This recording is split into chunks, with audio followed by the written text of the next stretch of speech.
Hello friends.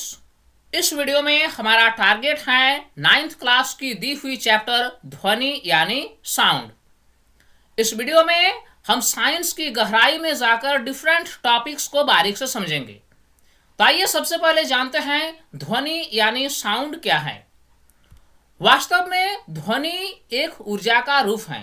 जिस प्रकार ऊर्जा कई रूपों में पाया जाता है, रासायनिक ऊर्जा, प्रकाश ऊर्जा, स्थितिज ऊर्जा, गतिज ऊर्जा, उसी प्रकार ध्वनि जो है ये ऊर्जा का एक रूप है। दूसरी महत्वपूर्ण बात यह है कि जब कभी भी किसी सोर्स से साउंड प्रोडक्शन होता है, ध्वनि उत्पन्न होती है, तो वहां पर ऊर्जा के किसी ना किसी रूप का रूपांतरण ध्वनि ऊर्जा में होता है। यानी हम कह सकते हैं कि ध्वनि जो है ये ऊर्जा का एक रूप है, यानी ध्वनि में ऊर्जा होती है। अब सवाल उठता है ध्वनि का उत्पादन कैसे होता है। किसी वस्तु में कंपन यानी वाइब्रेशन के कारण ध्वनि का उत्पादन होता है। जब कभी किसी वस्तु में कंपन हो, वाइब्रेशन हो, तो वहां से ध्वनि का उत्पादन होता है। यानी किसी भी सोर्स से अगर ध्वनि उत्पन्न हो रही है तो आप ये कंफर्म कर सकते हैं कि उस सोर्स में कहीं ना कहीं किसी न किसी पार्ट में कंपन हो रहा है, वाइब्रेशन हो रहा है। बिना वाइब्रेशन का ध्वनि उत्पन्न नहीं हो सकता है। अब सवाल है कि कंपन क्या है। किसी वस्तु का तेजी से बार बार इधर उधर का गति करना, उससे ही हम कंपन कहते हैं। यानी ध्वनि जो है ये कंपन के कारण ही होती है, वाइब्रेशन के कारण ही होती है। ध्वनि उत्पादन का जो स्रोत है वह जब कंपन करती है तभी ध्वनि का उत्पादन होता है। चूंकि ध्वनि एक प्रकार की तरंग है, इसलिए ध्वनि को समझने से पहले हमारे पास तरंग से रिलेटेड कुछ बेसिक जानकारी होनी चाहिए। सबसे पहली बात कि तरंग होता क्या है। आप इमेजिन करें कि एक पत्थर का टुकड़ा किसी तालाब की सतह पर डाल दिया जाता है। तो जो स्थान पर यह पत्थर का टुकड़ा डाला जाता है वहां एक तरह की हलचल शुरू होने लगती है और ये हलचल धीरे धीरे आगे की ओर बढ़ने लगती है। तो इसी हलचल को हम तरंग कहते हैं। यानी इस तरह का जो एग्जाम्पल है ये तरंग का एक एग्जाम्पल है। अब जो तरंग है ये तरंग दो प्रकार की होती है। एक प्रकार की तरंग को कहा जाता है अनुप्रस्थ तरंगें यानी ट्रांसवर्स वेव्स। दूसरी प्रकार की जो तरंग है वह है अनुदैर्घ्य तरंगें यानी लॉन्गिट्यूडिनल वेव्स। तो सबसे पहले हमें ट्रांसवर्स वेव्स यानी अनुप्रस्थ तरंग को समझना होगा, उसके बाद लॉन्गिट्यूडिनल वेव्स यानी अनुदैर्घ्य तरंग को समझना होगा। साउंड जो है ध्वनि ये एक प्रकार की अनुदैर्घ्य तरंगे हैं। तरंग का पहला प्रकार है अनुप्रस्थ तरंगे यानी ट्रांसवर्स वेव्स। अब हम इमेजिन करते हैं किसी तालाब में पानी की सतह पर। जब इस सतह पर एक पत्थर का टुकड़ा डाल दिया जाए तो यह सतह में एक तरह की हलचल शुरू होने लगती है, जो कि एक तरह की वेव्स हैं, एक तरह की तरंग है। तो इस प्रकार पानी की सतह में जो तरंगे होती हैं ये तरंगे अनुप्रस्थ तरंग का सबसे अच्छा उदाहरण है। अब इस तरह की तरंग में क्या होता है कि जो सतह का जो कण है ये सभी कण सिर्फ ऊपर और नीचे दोलन करती हैं। ये सभी कण आगे बिल्कुल नहीं बढ़ती हैं। तो आगे क्या बढ़ता है ना, आगे सिर्फ हलचल बढ़ती है। जो तरंग है ये तरंग आगे बढ़ती है, लेकिन माध्यम के कण सिर्फ ऊपर और नीचे दोलन करती हैं।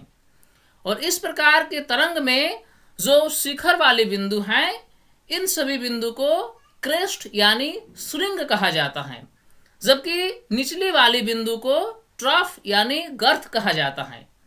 इस प्रकार की तरंग जो है इस तरह की तरंग को अनुप्रस्थ तरंगे यानी ट्रांसवर्स वेव्स कहा जाता है। अनुप्रस्थ तरंग का और एक अच्छा उदाहरण है प्रकाश तरंगे। तो इस प्रकार ये रहा पहला प्रकार का तरंग। अब दूसरे प्रकार के तरंग जो हैं वह है अनुदैर्घ्य तरंगे, जो कि साउंड वेव्स हैं, ध्वनि तरंगे जो हैं उसके बारे में अब हम जानेंगे।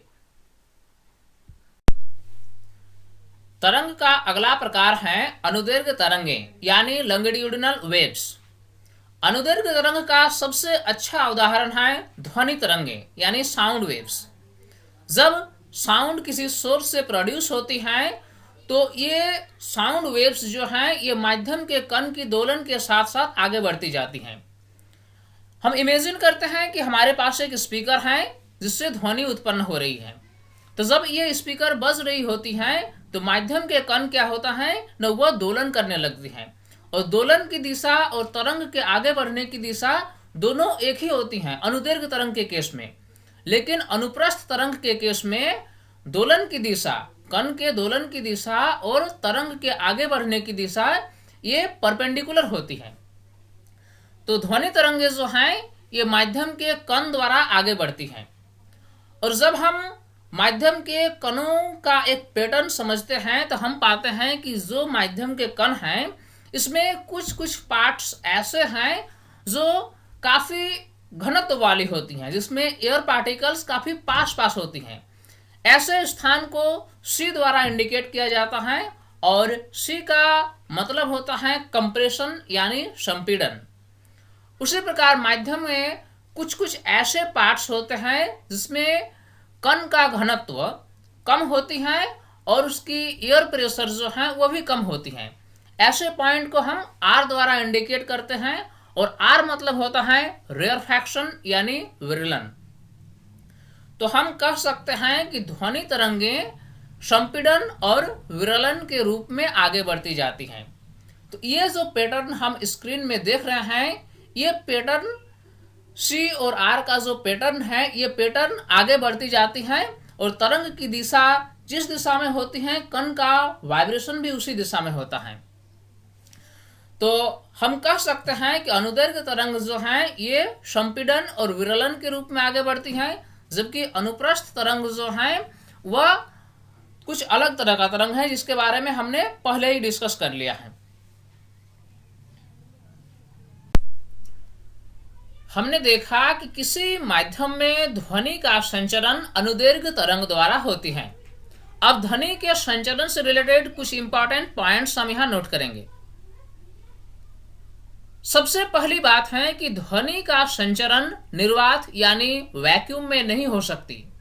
निर्वात वह स्थान है जहां कुछ भी न हो, यहां तक कि हवा भी न हो। ऐसे स्थान को हम निर्वात या वैक्यूम कहते हैं। तो ध्वनि के संचरण के लिए किसी द्रव्य माध्यम की आवश्यकता होती है, और ध्वनि निर्वात में यानी ऐसे स्थान में जहां कोई माध्यम न हो, हवा भी न हो, तो वैसे स्थान में ध्वनि तरंगे आगे नहीं बढ़ सकती हैं। अगला महत्वपूर्ण पॉइंट है ध्वनि का संचरण के लिए किसी माध्यम ठोस, द्रव या गैस का होना अनिवार्य है। चूंकि हम जानते हैं कि प्रकाश के संचरण के लिए किसी माध्यम का होना अनिवार्य नहीं है, लेकिन ध्वनि का संचरण तभी होगा जब कोई ना कोई माध्यम हो, चाहे वो माध्यम ठोस हो, द्रव हो या गैस हो। यानी ध्वनि के संचरण के लिए किसी द्रव्य माध्यम की आवश्यकता है। अगला इंपॉर्टेंट पॉइंट है ध्वनि का वेग सबसे अधिक ठोसों में होता है, उससे कम द्रव में और सबसे कम गैसों में होती है। अगला पॉइंट है माध्यम के कण स्वयं आगे नहीं बढ़ते, लेकिन विक्षोभ आगे बढ़ जाता है। चूंकि तरंग जो है ये एक तरह का विक्षोभ है, एक तरह का डिस्टरबेंस है। तो जब किसी माध्यम में ध्वनि तरंग आगे बढ़ती है तो उस टाइम माध्यम के कण सिर्फ दोलन करती हैं। ये माध्यम के कण अपने स्थान से आगे नहीं बढ़ती, बल्कि उसी स्थान में रहकर इर्द गिर्द दोलन करती हैं। लेकिन इसका जो डिस्टरबेंस है, जो विक्षोभ है तरंग की, ये विक्षोभ आगे बढ़ जाती है। अगला महत्वपूर्ण पॉइंट है ध्वनि तरंगे माध्यम के कणों की गति के कारण संचरित होती हैं और यांत्रिक तरंगे यानी मैकेनिकल वेव्स कहलाती हैं। ये पॉइंट काफी इंपॉर्टेंट है और इस पॉइंट से रिलेटेड कई बार क्वेश्चन भी पूछा गया है। सबसे पहली बात तो यह है कि ध्वनि तरंगों को यांत्रिक तरंग कहा जाता है, यानी मैकेनिकल वेव्स कहा जाता है। कारण क्या है कि मैकेनिकल वेव्स वैसे वेव्स को कहा जाता है जिसके संचरण के लिए किसी माध्यम की आवश्यकता हो। तो चूंकि ध्वनि तरंग एक ऐसी तरंग है जिसके संचरण के लिए किसी द्रव्य माध्यम की आवश्यकता है, इसीलिए ध्वनि तरंगों को यांत्रिक तरंगे यानी मैकेनिकल वेव्स कहते हैं।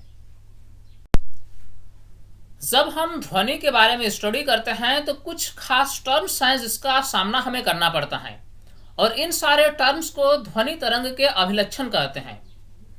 पहला जो टर्म है वह है तरंग दैर्घ्य यानी वेवलेंथ। तरंग दैर्घ्य क्या है? वेवलेंथ, जिससे हम इंग्लिश में वेवलेंथ कहते हैं, इसका सही मीनिंग क्या है इसको हमें जानना है। नेक्स्ट उसी प्रकार है आवृत्ति यानी फ्रीक्वेंसी। इसके बाद जो अगला पॉइंट है आवर्तकाल यानी टाइम पीरियड।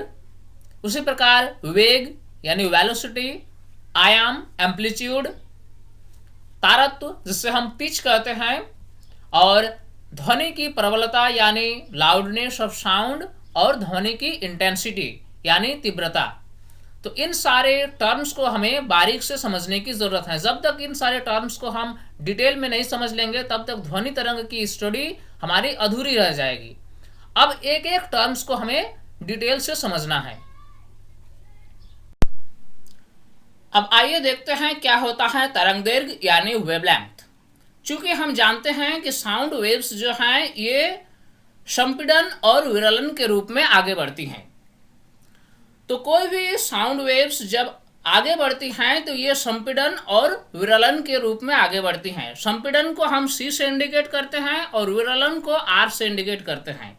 तो तरंग दैर्घ्य जो है ये एक तरह की दूरी है, दो क्रमागत संपीड़नों के बीच की दूरी, यानी दो क्रमागत C के बीच की दूरी, या फिर दो क्रमागत विरलन यानी दो क्रमागत R के बीच की दूरी को हम तरंग दैर्घ्य कहते हैं। तरंग दैर्घ्य जो है ये वास्तव में दूरी है, इसीलिए इसका मात्रक जो होगा, दूरी का जो मात्रक है वही इसका मात्रक होगा। क्या है तरंग दैर्घ्य की परिभाषा? दो क्रमागत संपीड़नों यानी C या दो क्रमागत विरलनों यानी R के बीच की दूरी को तरंग दैर्घ्य कहा जाता है। तरंग दैर्घ्य का एसआई मात्रक मीटर है और इससे लैम्डा द्वारा सूचित किया जाता है। चूंकि तरंग दैर्घ्य को जो है एक विशेष सिंबल द्वारा सूचित किया जाता है जो कि उल्टा Y की तरह है, और इसी सिंबल को लैम्डा कहा जाता है। तो जब कभी आप साउंड चैप्टर पढ़ें और ये सिंबल देखें तो आप इसी सिंबल से ये कंफर्म हो सकते हैं कि ये तरंग दैर्घ्य का सिंबल है।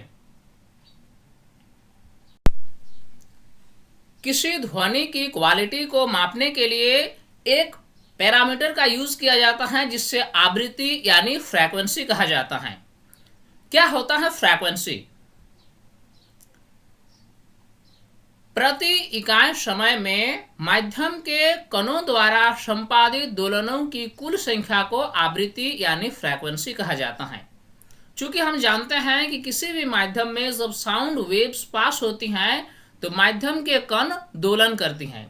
तो प्रति इकाई समय में यानी एक सेकंड में माध्यम के कण कितनी बार दोलन करती हैं, कितनी बार वाइब्रेट करती हैं, उसी संख्या को आवृत्ति यानी फ्रीक्वेंसी कहा जाता है।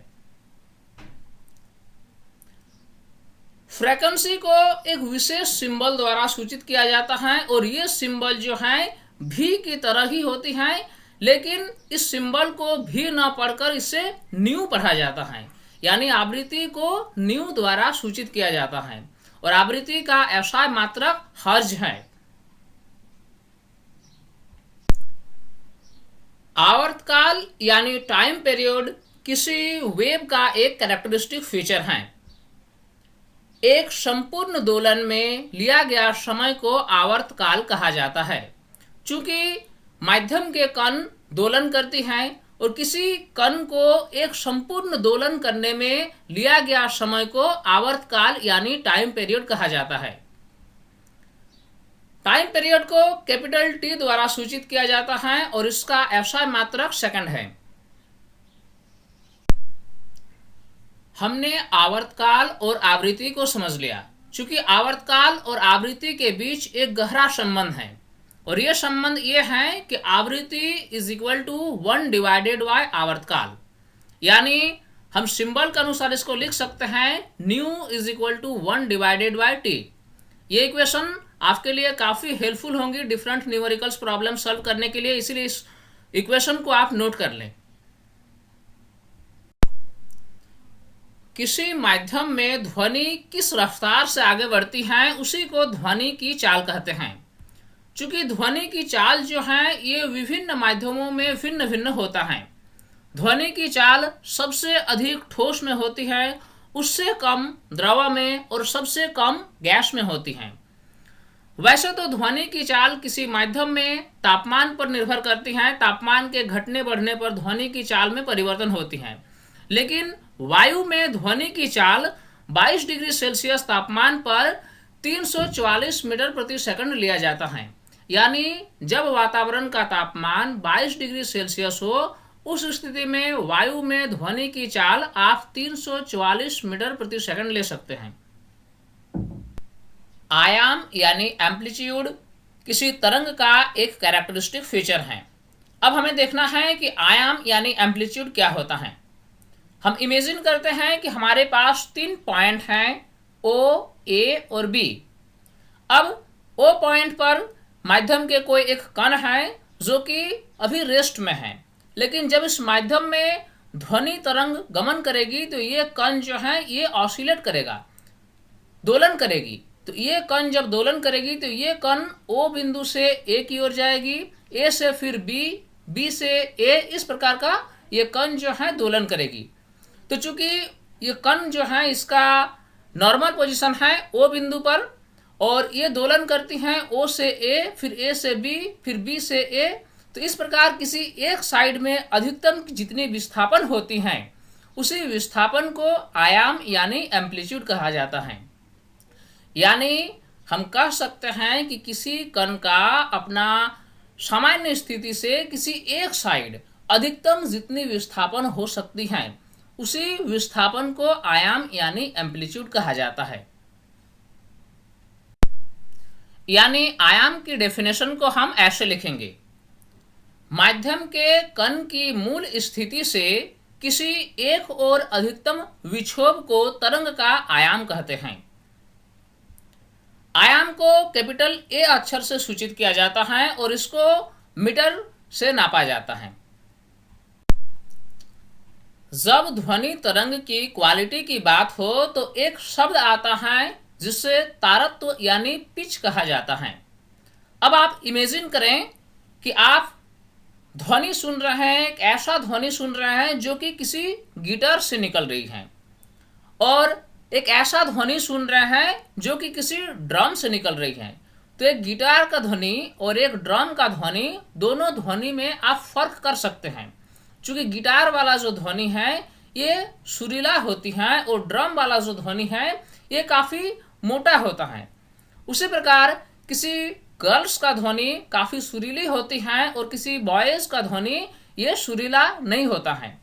तो यानी तारत्व किसी ध्वनि का एक ऐसा गुण है जिससे हम ध्वनियों में फर्क कर सकते हैं। तो चूंकि गिटार या गर्ल्स का जो ध्वनि है इसका तारत्व बहुत अधिक होती है, जबकि ड्रम, कार हॉर्न या वॉइस का ध्वनि जो है ये कम तारत्व की होती है। किसी ध्वनि की आवृत्ति अधिक होने से उसका तारत्व अधिक होता है और आवृत्ति कम होने से तारत्व कम होता है। यानी जिस ध्वनि का आवृत्ति अधिक होगी उसका तारत्व अधिक होगा, यानी ध्वनि अधिक सुरीली होगी, और जिसका आवृत्ति कम होगा वह ध्वनि कम तारत्व की होगी और वह ध्वनि मोटा होगा, जैसे कि ड्रम का ध्वनि, कार हॉर्न का ध्वनि। क्या होती है ध्वनि की प्रबलता और तीव्रता? आप जब किसी ड्रम को ड्रम स्टिक के सहारे चोट मारते हैं तो उससे ध्वनि निकलती है। जब आप चोट धीरे से मारते हैं तो उसमें ध्वनि निकलती है जो कि जोरदार नहीं होती है। लेकिन उसी ड्रम को जब आप जोर से चोट मारते हैं तो ध्वनि निकलती है, वह ध्वनि जो है काफी जोरदार होती है।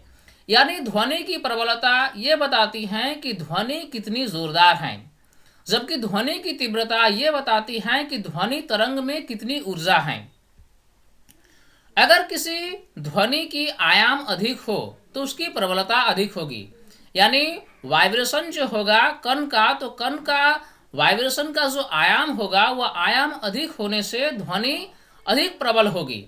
और ये जो प्रबल ध्वनि है ये प्रबल ध्वनि बहुत दूरी तक जा सकती हैं क्योंकि इसमें अधिक ऊर्जा होती है, यानी कम प्रबल ध्वनि बहुत दूरी तक नहीं पहुंच सकती हैं क्योंकि उसमें ऊर्जा का ह्रास बहुत जल्दी हो जाता है। अगर ध्वनि की तीव्रता की बात की जाए तो हम कह सकते हैं इकाई क्षेत्रफल से 1 सेकंड में गुजरने वाली ध्वनि ऊर्जा को ध्वनि की तीव्रता कहा जाता है। यानी प्रति इकाई क्षेत्रफल से 1 सेकंड में ध्वनि तरंग के साथ जो ऊर्जा आगे बढ़ती है उसी को हम ध्वनि की तीव्रता कहते हैं। ध्वनि की अगर ज्यादा प्रबल होगी तो ध्वनि की तीव्रता भी अधिक होगी, लेकिन प्रबलता जो है ये हमारे कानों पर डिपेंड करती है। यानी एक बहरे आदमी के लिए, यानी जिसकी कानों में कुछ दिक्कत हो, उससे कम सुनाई दे, तो उसके लिए एक प्रबल ध्वनि भी कम प्रबल सुनाई देगी। यानी ध्वनि की प्रबलता जो है ये कानों की संवेदनशीलता पर निर्भर करती है। साउंड वेव्स के सारे कैरेक्टर्स को हमने समझ लिए। अब इसी चैप्टर में एक नए टॉपिक को हम समझेंगे जिसका नाम है ध्वनि बूम। क्या होता है ध्वनि बूम? जब कोई वस्तु ध्वनि की चाल से अधिक तेजी से गति करता है तो उसकी चाल को पराध्वनिक चाल कहा जाता है।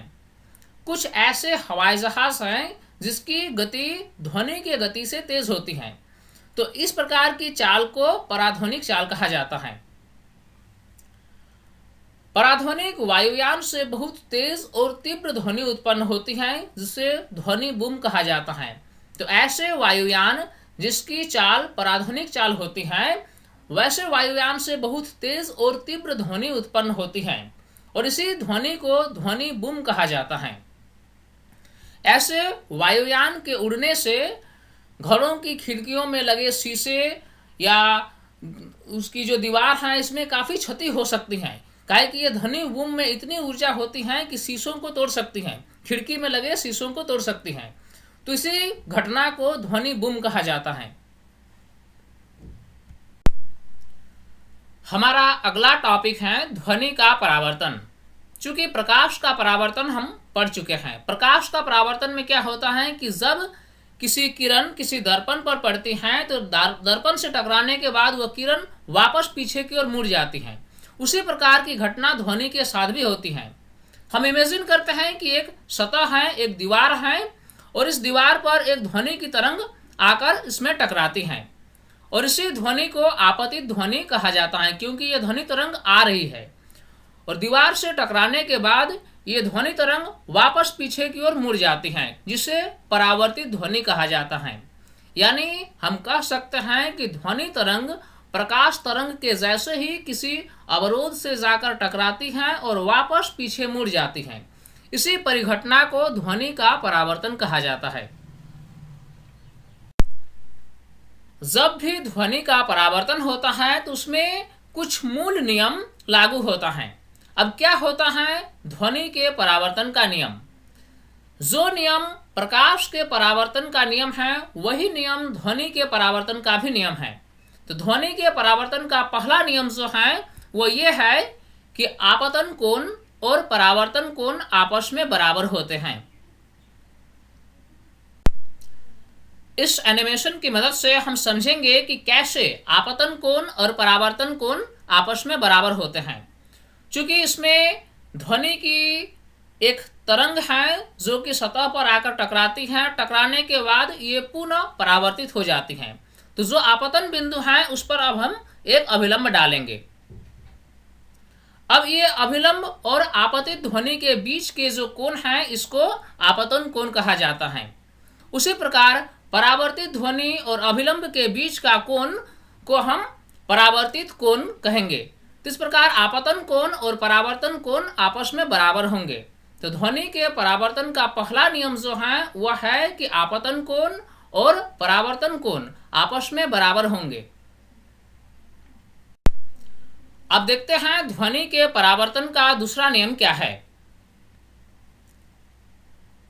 अभिलंब तथा आपतित ध्वनि की दिशा और परावर्तित ध्वनि की दिशा तीनों एक ही तल में होती हैं। जब भी ध्वनि का परावर्तन होता है तो आपतित ध्वनि परावर्तित ध्वनि की दिशा और आपतन बिंदु पर डाले गए अभिलंब ये तीनों एक ही तल में होती हैं, एक ही प्लेन में होती हैं। तो इस प्रकार ध्वनि के परावर्तन का प्रथम नियम और द्वितीय नियम बस वैसे ही है जैसे कि प्रकाश के परावर्तन का नियम। हमारा अगला टॉपिक है प्रतिध्वनि यानी इको। चूंकि नाम काफी परिचित लग रहा है, इको शब्द हमने पहले भी कभी सुना है। ये प्रतिध्वनि जो है इको, ये क्या होता है? आप इमेजिन करें कि एक बहुत बड़े क्षेत्र में आप गए जो कि चारों ओर से ऊंची ऊंची चहारदीवारी से घिरी हुई हो। वहां पर जाकर अगर आप मुंह से आवाज निकालते हैं हेलो हेलो हेलो हेलो, तो इस तरह की एक गूंज आपको सुनाई देने लगती है। बस यही है प्रतिध्वनि।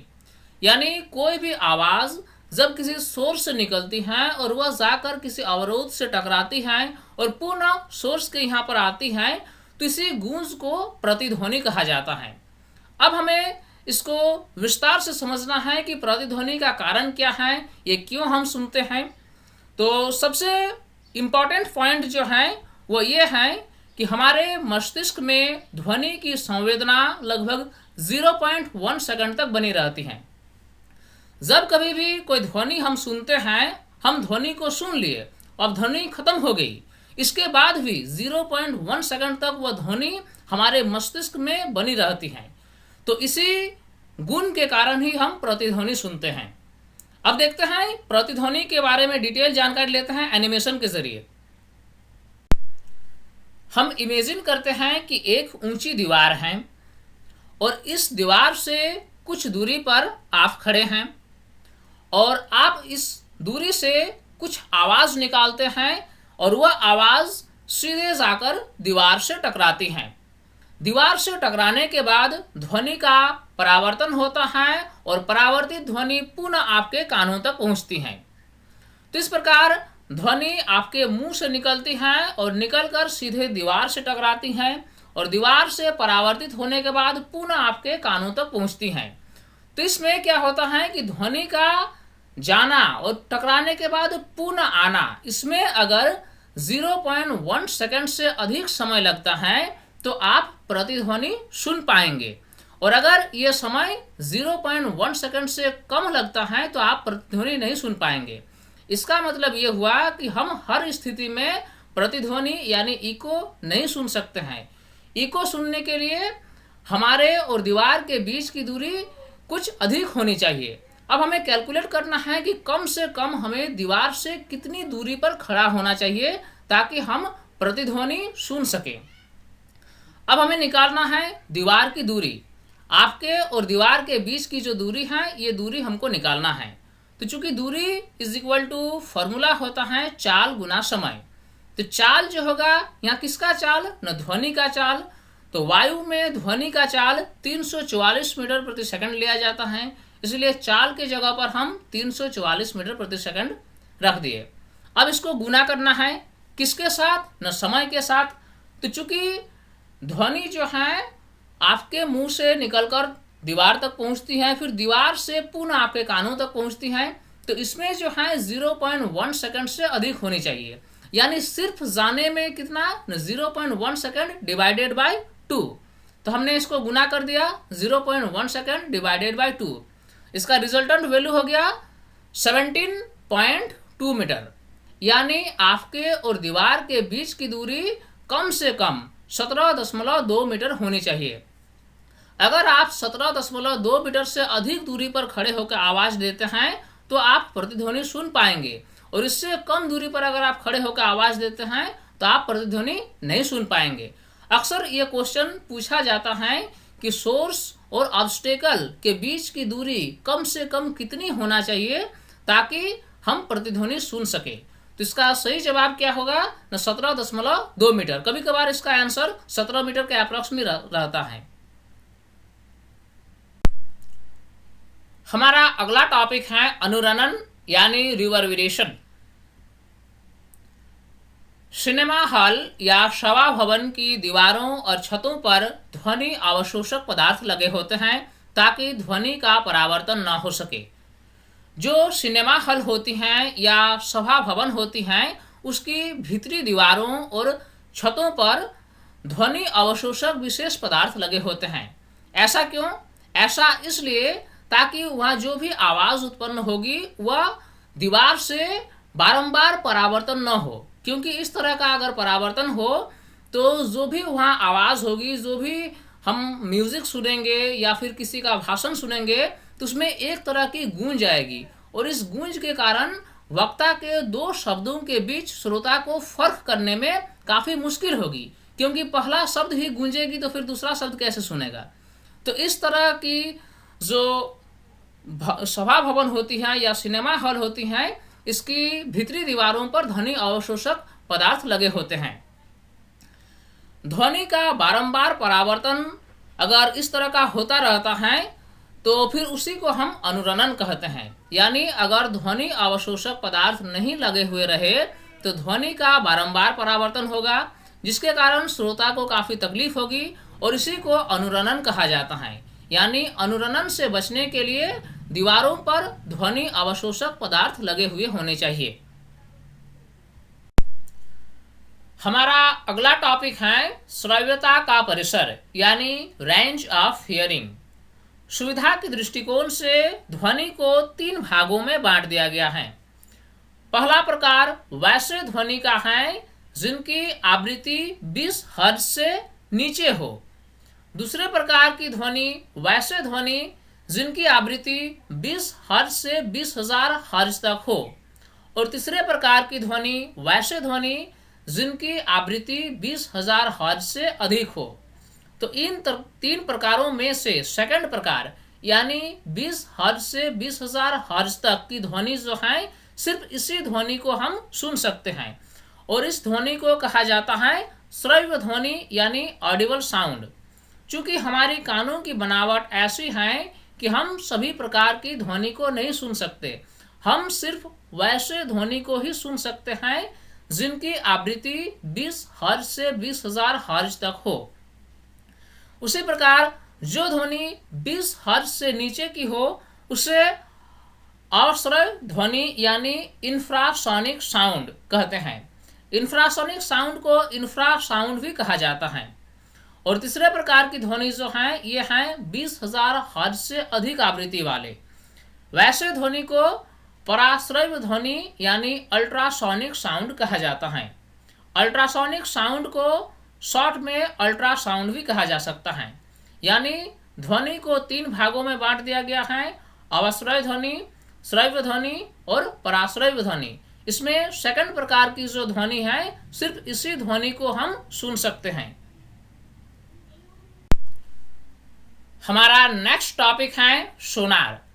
सोनार क्या है? सोनार एक डिवाइस है, एक टेक्नोलॉजी है जो कि समुद्री जहाज या फिर पनडुब्बियों में लगाया जाता है। ये टेक्नोलॉजी में ये पता किया जा सकता है कि कोई भी अवरोध जो पानी के अंदर है जहाज से कितनी दूरी पर हो, ताकि जहाज जो है उस अवरोध के टकराने से बच सके। तो ये सोनार जो है, सोनार काफी हेल्पफुल होती हैं ये जहाजों के लिए, पनडुब्बियों के लिए। सोनार का फुल फॉर्म हम जान लेते हैं। एसओ से हो गया साउंड, एन से नेविगेशन, ए से एंड और आर से रेंजिंग। यानी सोनार का पूरा नाम हो गया साउंड नेविगेशन एंड रेंजिंग। तो फ्रेंड्स, उम्मीद करता हूँ ये वीडियो आपके लिए काफ़ी फायदेमंद होगी। और इस वीडियो में अब हम 3 इंपॉर्टेंट क्वेश्चन देने वाले हैं और आपको इन तीनों क्वेश्चंस का जवाब कमेंट बॉक्स में लिखना है। और साउंड चैप्टर से रिलेटेड अगर ऑब्जेक्टिव क्वेश्चंस आपको चाहिए और ऑब्जेक्टिव क्वेश्चंस का प्रैक्टिस करना चाहते हैं तो इस वीडियो के डिस्क्रिप्शन सेक्शन में हम उस वीडियो का लिंक दिए हुए हैं जिसमें आपको साउंड से रिलेटेड ऑब्जेक्टिव क्वेश्चंस मिलेंगे। तब आइए देखते हैं 3 इंपॉर्टेंट क्वेश्चंस क्या क्या हैं जिसका जवाब आपको देना है। आपके लिए पहला क्वेश्चन है, which sound has a higher pitch, guitar और कार हॉर्न। आपको बताना है कि कौन सा साउंड का तारत्व अधिक है, गिटार के साउंड का या कार के हॉर्न के साउंड का। दूसरा क्वेश्चन आपसे पूछा जा रहा है, what is the Audible range of the average human ear. यानी एक सामान्य व्यक्ति की कानों के लिए श्रव्य ध्वनि की परिसर क्या है, यानी कितने रेंज की ध्वनि को हम सुन सकते हैं। तीसरा क्वेश्चन है, the frequency of A wave is 5 hertz. किसी भी तरंग की आवृत्ति 5 हर्ट्ज दी हुई है। What will be the value of time period. तो इस वेव की टाइम पीरियड क्या होगी ये आपको बताना है। तो फ्रेंड्स, उम्मीद करता हूँ यह वीडियो आपके लिए काफ़ी फायदेमंद होगी और तीनों क्वेश्चंस का जवाब आप कमेंट बॉक्स में हमें ज़रूर लिखें और इस वीडियो को लाइक करना ना भूलें। थैंक्स।